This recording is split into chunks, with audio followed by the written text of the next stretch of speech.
ഒരു കാറിൽ ഒന്നിച്ചു വന്ന് വിവാഹമോചിതരായി ഒന്നിച്ചു തന്നെ മടങ്ങി ഗായിക സൈന്ധവിയും നടൻ ജി.വി. പ്രകാശും.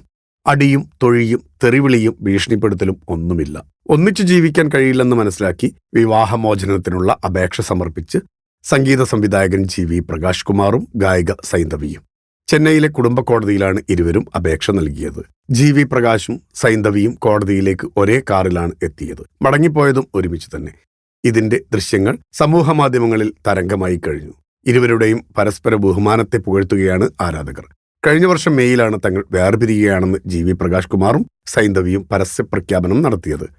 ഏറെ ആലോചനകൾക്ക് ശേഷമാണ് ഇത്തരമൊരു തീരുമാനമെടുത്തതെന്നും മാനസിക പുരോഗതിക്കും സമാധാനത്തിനും വേണ്ടിയാണ് ഇത് ചെയ്യുന്നതെന്നും ഇരുവരും പ്രതികരിച്ചു.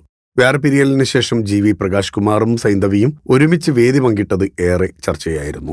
കഴിഞ്ഞ ഡിസംബറിൽ മലേഷ്യയിൽ നടന്ന സംഗീത പരിപാടിയിലാണ് ഇരുവരും ഒന്നിച്ചെത്തിയത്. 2013 ജി.വി. പ്രകാശിന്റെയും സൈന്ധവിയുടെയും വിവാഹം. ഇരുവർക്കും ഒരു മകളുണ്ട്.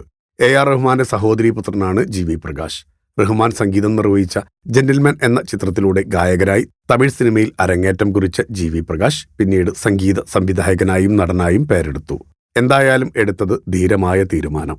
നന്നായി ജീവിക്കാൻ രണ്ടുപേർക്കും സാധിക്കട്ടെ. ഒപ്പം മകളെ നന്നായി നോക്കാൻ. നിങ്ങളുടെ കരുത്തിൽ ഞങ്ങൾ ഉയരുകയാണ്.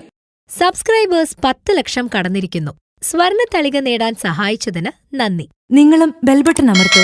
നല്ല വാർത്തകളുടെ നോട്ടിഫിക്കേഷൻ ഉടനെത്തും. വിശ്വസിച്ച് ഒപ്പം നിൽക്കുന്നവർക്ക് ഒരിക്കൽ കൂടി നന്ദി.